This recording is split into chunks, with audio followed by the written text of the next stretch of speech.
Hello students, I am Anurag Srivastav and we are meeting again for discussing on the subject of quantitative techniques for managers in MBA second semester in your syllabus.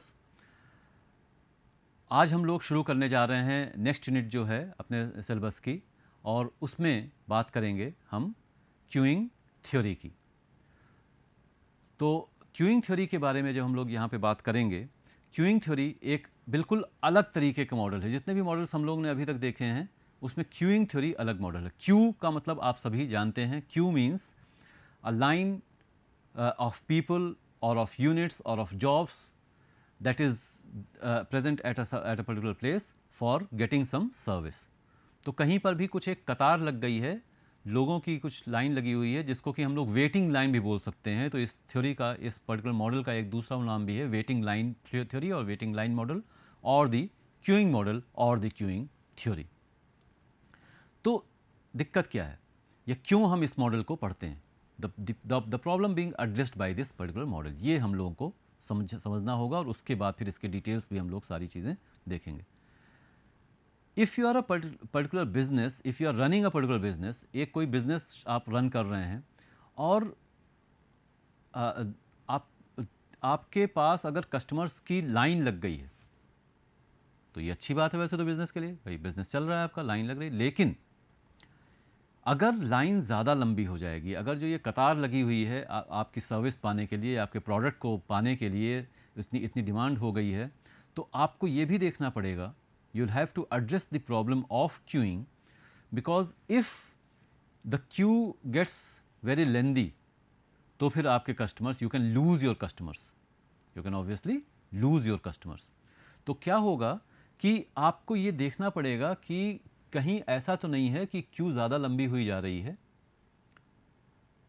तो कैसे उसको handle किया जाए, हम अपना service rate कैसे बढ़ाएं। Obviously Q जो है वो दो चीज़ों को, और सबसे ज़रूरी चीज़ें जो हम लोग इसमें देखेंगे इस मॉडल में, वो ये दो चीज़ें देखेंगे कि सर्विस रेट आपका क्या है और कस्टमर्स का अराइवल रेट क्या है। ये दो चीज़ें हम लोग समझते हैं यहाँ पे।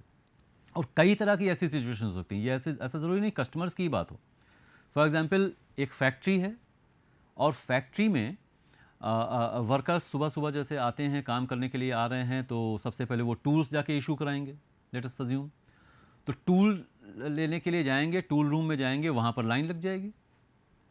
अब जितनी देर वहाँ लाइन लगी हुई, जितना टाइम लग जाएगा अगर वहाँ लाइन में, तो वर्कर्स उतने दिन देर एक्चुअली आइडल हैं और आपके लिए कोई प्रोडक्टिव काम नहीं कर पा रहे हैं, और ये फिर एक नेगेटिव इम्पैक्ट इसका ऑर्गेनाइजेशन के ऊपर पड़ेगा। तो आपने क्या किया कि वहाँ पर जो टूल रूम है वहाँ पर टूल इशू करने के लिए ज़्यादा लोग बैठा दिए। पहले एक आदमी काम कर रहा था, अब आपने 5 आदमी बैठा दिए। तो सुबह सुबह जब वर्कर्स टूल लेने आ रहे हैं और जब शाम को वापस कर रहे हैं, शिफ्ट ख़त्म होने पर जब वापस कर रहे हैं, तब तो तेज़ी से काम हो गया। बाकी पूरे दिन सारे खाली बैठे हुए हैं, तब पूरे दिन तो कम ही ज़रूरत पड़ेगी। बीच बीच में कभी कोई आएगा वर्कर टूल्स लेने के लिए, तो वहाँ पर टाइम तो कम ज़रूरत है वर्कफोर्स की, वो सब खाली बैठे हुए हैं। तो ये दूसरा नेगेटिव एस्पेक्ट इसका हो गया। तो क्या ऑप्टिमम होगा? हमने जितनी भी प्रॉब्लम्स अभी तक देखी, जितने भी अलग अलग मॉडल्स में जितनी भी प्रॉब्लम्स हमने देखी हैं, बेसिकली बात हम यही कर रहे हैं कि ऑप्टिमम सोल्यूशन कैसे मिलेगा। तो ऑप्टिमम सोल्यूशन का मतलब क्या हुआ, कैसे हम एड्रेस करते हैं, क्या समझने की कोशिश करते हैं कि कहाँ पे बैलेंस होगा। एक चीज़ बढ़ाएंगे तो दूसरी चीज़ घट जाएगी, दूसरी चीज़ बढ़ाएंगे तो पहली चीज़ घट जाएगी। तो क्या एक ऑप्टिमम बैलेंस होगा? हमेशा इसी तरह की चीज़ हमको देखनी है। एक बेनिफिट डिराइव करने की कोशिश में कोई दूसरा लॉस आपको हो सकता है, तो उन दोनों चीज़ों के बीच का एक प्रॉपर बैलेंस हमको बनाना होता है। और ऑपरेशंस रिसर्च में बेसिकली हम इसी बात की, यही चीज़ हम देखते ही हैं, यही समझते हैं कि कैसे ये एक बैलेंस बनेगा। वैसे ही यहाँ पे क्यूइंग थ्योरी में भी समझना, तो कहाँ पे बैलेंस होगा? हम सर्विस रेट अगर हम बढ़ाएंगे तो सर्विस प्रोवाइड करने की कॉस्ट बढ़ जाएगी, ब्रॉडली है यही। और अगर हम ये देखें सर्विस कॉस्ट को कम करने की कोशिश करेंगे तो कस्टमर्स को प्रॉब्लम बढ़ जाएगी, और कस्टमर्स को प्रॉब्लम बढ़ेगी तो हमारी प्रॉब्लम भी उससे बढ़ सकती है अल्टीमेटली। क्योंकि कस्टमर क्यू अगर बड़ी ही होगी जाएगी तो कस्टमर्स डिससेटिस्फाइड होंगे, और डिससेटिस्फाइड होकर के आपकी सर्विस आपके बिज़नेस से अलग हो सकते हैं, किसी और जगह जा सकते हैं, तो आपका बिज़नेस कम हो जाएगा। तो इसी तरह की सिचुएशंस हम लोग हैंडल करेंगे। यही चीज़ें हम लोगों को बेसिकली समझनी है क्यूइंग थ्योरी में। तो कैसे ये जो प्रॉब्लम है इसको कैसे हैंडल किया जाए ये समझना है, और इसकी इम्पॉर्टेंस के लिए ही एक्चुअली क्यूज़ को स्टडी किया गया, ये समझने के लिए। और कैसे हम इसको एक बैलेंस बनाएं, क्यूज़ को स्टडी किया गया। और ये आप समझ सकते हैं कि how difficult it can be, although जो मॉडल्स डेवलप किए गए हैं वो मॉडल्स डेवलप करना मुश्किल ज़रूर रहा होगा, हमें आपको केवल मॉडल्स को थोड़ा समझना है और उनको अप्लाई करना है, that is the easier part. और उसमें से भी हम लोग एक्चुअली हमारे सिलेबस में भी थोड़ा और आसान वाला ही है। मैंने एक बार पहले, जहाँ तक मुझे ध्यान है, आपसे एक बार कहा है कि आसान चीज़ें हम लोग इसलिए नहीं पढ़ते हैं जिससे कि आसानी मतलब कुछ ज़्यादा मुश्किल हो ना, लेकिन हर मॉडल का कोशिश ये की गई है आपके सिलेबस में कि ज़्यादातर मॉडल्स कवर किए जाएं और उनका कुछ इंट्रोडक्टरी पार्ट एटलीस्ट आपको बता दिया जाए, जिससे कि if you are familiar, the familiarity level is there और कंफर्ट लेवल कुछ एक आ जाए, और उसके बाद आप और आगे उसमें डेप्थ में जब आप प्रैक्टिस करने लगेंगे अगर, और इसको प्रैक्टिस का मतलब है when you actually in your job you start applying, if you are required to apply, whenever you are required to apply these models, तो आप उसमें और डेप्थ में जा सकते हैं क्योंकि बेसिक कॉन्सेप्ट आपको पता है। तो क्यूइंग थ्योरी को हम लोग अब और आगे समझते हैं। तो क्या क्या चीज़ें हम लोगों को इसमें देखनी है, क्यू कैसे फॉर्म हो रही है, कब क्यू लंबी हो जाएगी, कब छोटी हो जाएगी, कितनी बड़ी होगी, कस्टमर कब आएगा सर्विस पाने के लिए, how can you predict that. But mathematicians have tried to predict this and they have succeeded also to predict these things quite reasonably accurately, not quite accurately you can say, but reasonably accurately. And then service time भी, किसी customer को सर्व करने में आपको कम time लग सकता है, किसी को ज़्यादा लग सकता है। एक किराने की दुकान है, वहाँ पर कोई एक सामान लेने आया है, कोई पूरी लिस्ट लेकर के आया है, तो सर्विस टाइम कितना होगा इसको भी प्रेडिक्ट किया जा सकता है और इसको समझा जा सकता है। ये सब चीज़ें हम लोग आगे देखेंगे। तो बेसिकली हम लोग को क्या क्या चीज़ें देखनी है कि basic components of a queuing model क्या क्या हैं। पहला है द अराइवल पैटर्न और द अराइवल रेट। हम ये नहीं जान पाएंगे कि अगले 5 मिनट में कितने कस्टमर्स आने वाले हैं, लेकिन अगर हम स्टडी करते रहें, कोई भी एक बिज़नेस को स्टडी करें, कोई भी एक इस्टेब्लिशमेंट, शॉपिंग इस्टेब्लिशमेंट है या फैक्ट्री है, किसी को भी को भी हम स्टडी करें प्रॉपरली, तो हम ये जान सकते हैं ज़रूर कि अराइवल रेट जो है वो पर डे कितने कितने लोग आ रहे हैं। तो एक एवरेज अराइवल रेट तो पता किया जा सकता है, वो क्या होगा, वो कितना होगा, arrival pattern and also the arrival rate, ये एक कंपोनेंट होगा जिसके बेसिस पर एक्चुअली अब ये अराइवल रेट जो होगा, अराइवल रेट एक चीज़ है, अराइवल पैटर्न क्या है। अराइवल पैटर्न जो है वो अलग अलग प्रोबेबिलिस्टिक मॉडल्स को फॉलो कर सकता है। अराइवल पैटर्न जो है पॉइसन डिस्ट्रीब्यूशन, आप लोगों ने स्टैटिस्टिक्स में, हम लोगों ने स्टैटिस्टिक्स में, हम ही लोगों ने डिस्कस किया था जो पिछले सिलेबस में आपका तो एक टॉपिक था बिजनेस स्टैटिस्टिक्स में, एक टॉपिक था पॉइसन डिस्ट्रीब्यूशन, अलग अलग थ्योरेटिकल डिस्ट्रीब्यूशंस की बात की थी। तो पॉइसन डिस्ट्रीब्यूशन का कॉन्सेप्ट थोड़ा सा अगर आप समझें, बहुत ज़्यादा यहाँ पर उसको बस नाम की ही यहाँ पे अभी हम लोग को रेफ़र करने की ज़रूरत है। तो लेकिन है क्या कि कुछ जो चीज़ें हो सकती हैं, कुछ प्रोबेबिलिटी की जो चीज़ें हैं वो पॉइसन पैटर्न को फॉलो कर सकती हैं, कोई चीज़ एक्सपोनेंशियल पैटर्न को फॉलो कर सकती है, कोई चीज़ नेगेटिव एक्सपोनेंशियल डिस्ट्रीब्यूशन को फॉलो कर सकती है। इस तरह से कई अलग अलग डिस्ट्रीब्यूशंस होते हैं। तो ट्रायंगुलर डिस्ट्रीब्यूशंस होते हैं, उनको फॉलो कर सकता है। तो क्या हमने स्टडी किया हुआ, हमने एक पर्टिकुलर मॉडल को स्टडी किया हुआ, एक पर्टिकुलर जगह की क्यू को स्टडी किया हुआ, और हम ये इस कंक्लूजन तक पहुंच चुके हैं कि अराइवल पैटर्न कैसा है वो हमको पता होना चाहिए, तभी हम आगे सॉल्व कर पाएंगे। सर्विस मैकेनिज्म, सर्विस पैटर्न भी कर सकते हैं, और सर्विस रेट क्या है। तो सर्विस रेट अगेन जैसे कि अराइवल रेट में भी ज़्यादा मुश्किल हो सकता है, सर्विस कम से कम अपने हाथ में है, लेकिन फिर भी वो डिपेंड इसके ऊपर करेगी कि कस्टमर को सर्विस क्या चाहिए। तो सर्विस रेट भी आप पूरी तरह से प्रेडिक्ट नहीं कर सकते, लेकिन फिर भी ऑन एन एवरेज पूरे एक दिन में कितने कस्टमर सर्व किए जा रहे हैं तो उससे सर्विस रेट निकल सकता है। और वहाँ पर भी हम ऐसे देखेंगे कि एक्सपोनेंशियल डिस्ट्रीब्यूशन है, कौन सा डिस्ट्रीब्यूशन है। तो मैकेनिज्म के बारे में बात करते हैं। नंबर ऑफ सर्विस फैसिलिटीज़, कितने कस्टमर्स आ रहे हैं, एक कस्टमर को आप कितने टाइम में सर्व कर रहे हैं। ऑब्वियस सी बात है कि सर्विस फैसिलिटीज़ कितनी हैं उससे भी फ़र्क पड़ेगा। तो अगर एक ही किराने की दुकान है और उस पर एक कर्मचारी है तो कितना टाइम लगेगा, और 2 होंगे तो टाइम ऑब्वियसली हाफ हो जाएगा सर्व करने में, आप और तेज़ी से सर्व कर सकते हैं। तो number of service facilities therefore becomes important. Capacity of the system, कितने कस्टमर्स को, कितनी यूनिट्स को, कितने जॉब्स को, कितने जो सर्विस रिक्वायरर्स हैं उनको प्रोसेस कर सकता है आपका सिस्टम, ये कैपेसिटी सिस्टम की है, सिस्टम की कैपेसिटी होगा। क्यू डिसिप्लिन क्या है? क्यू डिसिप्लिन यानी कि नॉर्मली जो क्यू डिसिप्लिन होती है वो फीफो होती है, फर्स्ट इन फर्स्ट आउट।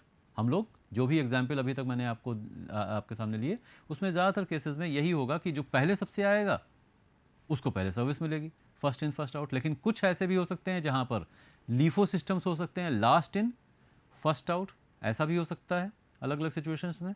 तो अलग अलग इस तरह से क्यू डिसिप्लिन्स हो सकती हैं। रैंडमली हो सकता है, तो वो भी एक क्यू डिसिप्लिन हो सकती है।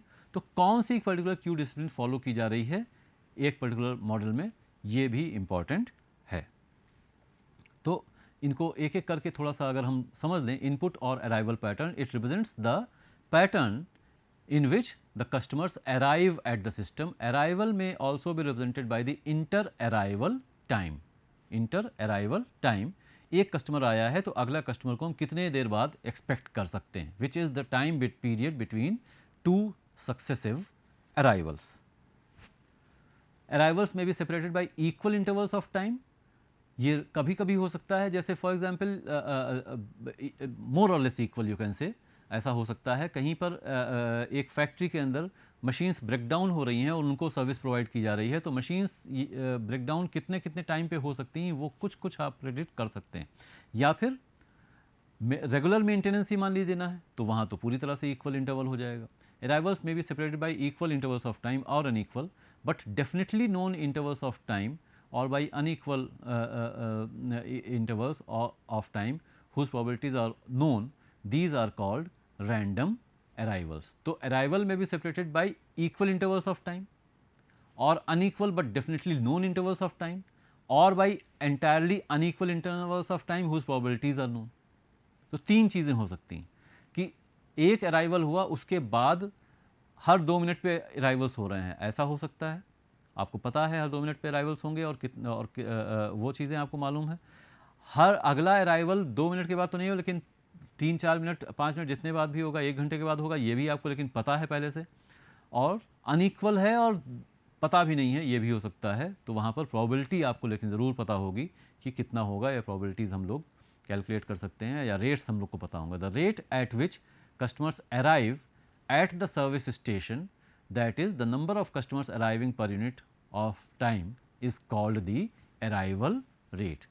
सबसे ज़रूरी जो पैरामीटर्स हैं मैंने अभी आपको बताया था, जो सबसे ज़रूरी पैरामीटर्स किसी भी क्यूइंग थ्योरी की प्रॉब्लम में होंगे वो अराइवल रेट होगा और सर्विस रेट। ये 2 चीज़ें हम लोगों को सारी प्रॉब्लम्स को एड्रेस करने के लिए हम इन 2 चीज़ों को ही समझने की कोशिश करते हैं।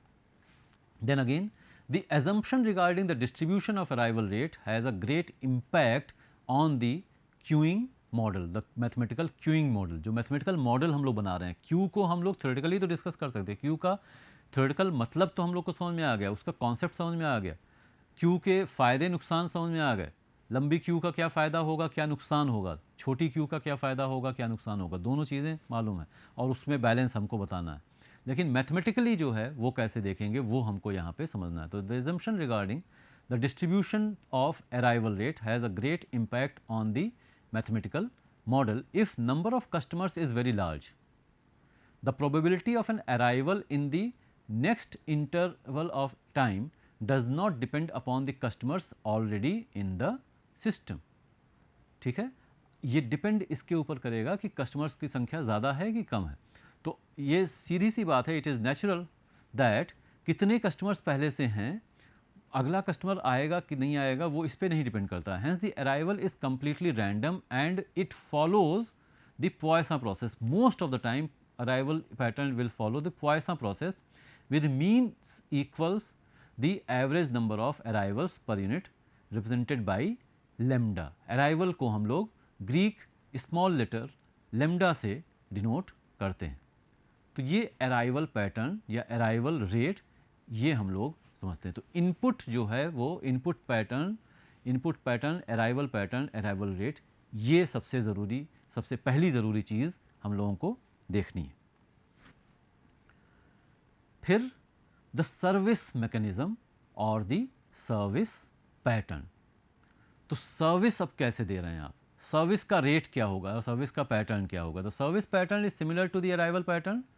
There are some important differences however. Service time may be a constant और अगेन अ रैंडम वेरिएबल। जो प्रैक्टिकल सिचुएशंस होंगी उसमें वो कांस्टेंट भी हो सकता है, लेकिन ज़्यादातर केसेस में एक्चुअली रैंडम ही होगा, क्योंकि सर्विस में भी आपको कितना टाइम लग सकता है ये कस्टमर की रिक्वायरमेंट के ऊपर डिपेंड करेगा। किसी की सिंपल रिक्वायरमेंट है तो कम टाइम लग सकता है, ज़्यादा बड़ी रिक्वायरमेंट है, ज़्यादा रिक्वायरमेंट है तो ज़्यादा टाइम लग सकता है। Distributions of service time which we are following are negative exponential distribution. तो ये not exactly we are following, but मतलब जो भी सर्विस टाइम्स जो है वो नेगेटिव भी हो सकता है, पॉजिटिव भी हो सकता है, एक्सपोनेंशियल भी हो सकता है, ट्रायंगुलर भी हो सकता है, कई अलग अलग तरह के डिस्ट्रीब्यूशन हो सकते हैं। हम लोग आगे चल के हम लोग कौन सा यूज़ करेंगे वो हम लोग समझेंगे, लेकिन सर्विस टाइम भी जो है वो इसी तरीके से, जैसे वहाँ पर हमने बात की थी वो पॉइंट्स डिस्ट्रीब्यूशन था, यहाँ पर सर्विस टाइम के लिए भी कोई ना कोई डिस्ट्रीब्यूशन यहाँ पर लगेगा। और एक्चुअली जब आप ये कह सकते हैं कि अगर किसी पर्टिकुलर क्यू को आपको स्टडी करना है, if you need to study a particular queue in depth, तो ये सारी चीज़ें आपको, सारे कंक्लूजन्स आपको निकालने पड़ेंगे, खुद ही डिराइव करना पड़ेगा कि इस पर्टिकुलर केस में पॉइसन डिस्ट्रीब्यूशन है या एक्सपोनेंशियल डिस्ट्रीब्यूशन है और नेगेटिव है या पॉजिटिव है। All these things you have to decipher and find out on the basis of in depth study of the data regarding the particular queue. Practically जब आपको एक क्वेश्चन दिया जाएगा तो उसमें आपको पहले से पता होगा, क्योंकि हर केस में जो फॉर्मूले होंगे वो चेंज हो जाते हैं। एक्चुअली ये कह सकते हैं कि अभी तक हम लोगों ने जितने भी मॉडल्स स्टडी किए हैं, जितने भी मॉडल्स हम लोगों ने देखे हैं, सब में कोई भी फॉर्मूला बेस्ड नहीं था। None of the models were formula based. थोड़ा बहुत कुछ रूल्स थे, कुछ स्टेप्स थे, कुछ इटरेशंस थे। ये पहला मॉडल है जहाँ पर कि हम लोग फॉर्मूले का यूज़ कर रहे हैं। पहला और आखिरी मॉडल एक तरह से है। थोड़ा बहुत फॉर्मूले इधर उधर तो हम लोग यूज़ करते हैं, लेकिन ऑपरेशन रिसर्च में ये पहला मॉडल है जिसमें कि फॉर्मूले यूज़ हो रहे हैं। और बहुत ज़्यादा फॉर्मूले हालांकि यहाँ पे भी नहीं है, लेकिन कुछ फॉर्मूले हम लोग यहाँ पर देखेंगे। जितना स्कोप हमारे टॉपिक या हमारे सिलेबस का है उसके हिसाब से कुछ फॉर्मूले हम लोग देखेंगे। तो यहाँ पर फॉर्मूलेज का यूज़ करके हर पर्पज़ के लिए एक फार्मूला होगा, और हर particular arrival pattern, arrival rate, service pattern, service rate के लिए अलग फॉर्मूले हो सकते हैं, अलग अलग पर्पजेज़ के लिए। हमें एक्चुअली चाहिए क्या होगा, लाइन कितनी लंबी बन सकती है, टाइम कितना लग रहा है सिस्टम में, इस तरह की चीज़ें हम लोग कैलकुलेट करनी पड़ेंगी। अभी देखेंगे उनको भी। तो चाहे कोई भी सर्विस रेट हो, किसी भी तरीके, किसी भी पर्टिकुलर पैटर्न को फॉलो कर रहा हो, किसी भी डिस्ट्रीब्यूशन को फॉलो कर रहा हो, लेकिन जो मीन रेट है उसे हम लोग म्यू से डिनोट करते हैं, ग्रीक स्मॉल लेटर म्यू। तो सर्विस टाइम जो है मीन, वो अपने आप ही 1/म्यू से उसको डिनोट किया सकता है। इतना टाइम एक यूनिट को प्रोसेस होने में लग रहा है। The servicing system in which the customers may be served in batches of fixed size or of variable size by the same server is termed as bulk service system. तो bulk service system हो सकते हैं या कम भी हो सकते हैं। The system in which service depends on the number of waiting customers is termed as state dependent system. तो ये अलग अलग टर्म्स हैं जो कि हम लोग क्यूइंग थ्योरी में यूज़ करते हैं।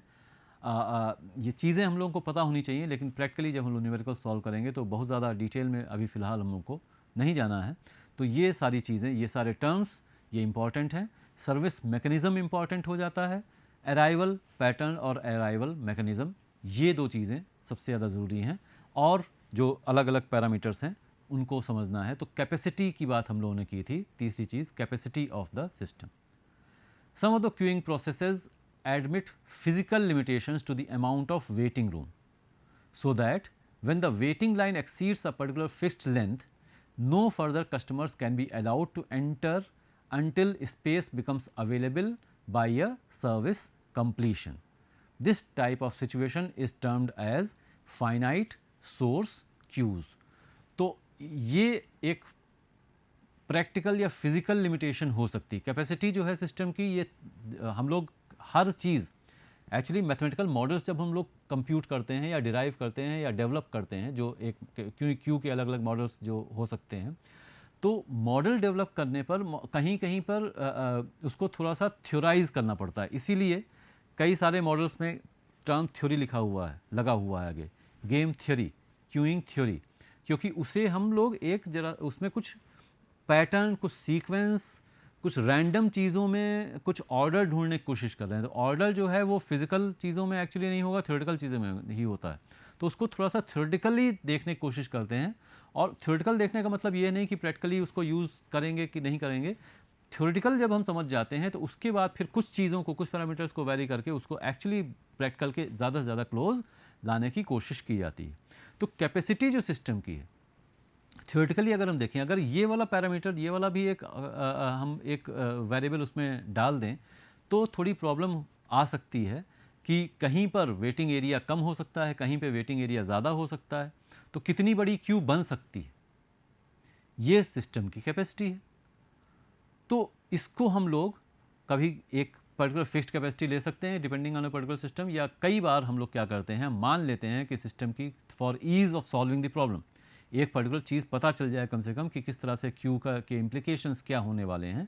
तो for ease you can say of solving the problem, हम लोग सिस्टम की जो कैपेसिटी है उसको अक्सर मान लेते हैं कि इन्फिनिट है।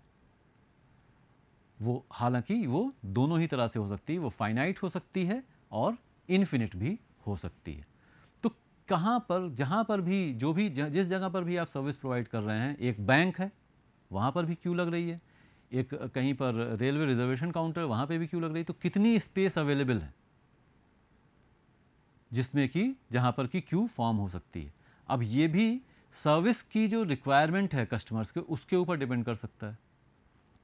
तो बैंक में क्यू लग रही है, अगर अभी तो क्यू के भी जो सिस्टम की कैपेसिटी है हम कह सकते हैं घटती बढ़ती भी रहती है।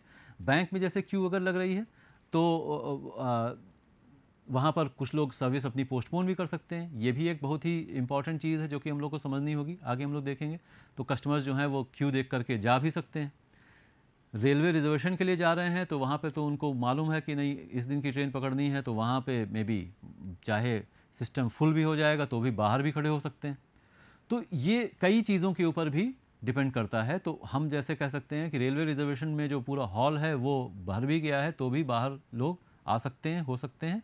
और इस तरह से अलग अलग जगह पर कैपेसिटी अलग अलग हो सकती है। तो क्या कैपेसिटी है सिस्टम की, ये इम्पॉर्टेंट है। Service arrangements for providing service to the incoming customers, one और more service points are established. ठीक है, तो कितने सर्विस पॉइंट्स हैं, कितने सर्वर्स आपके पास हैं। The number depends in the number of customers, rate of arrivals, time taken for providing service to a single customer and so on.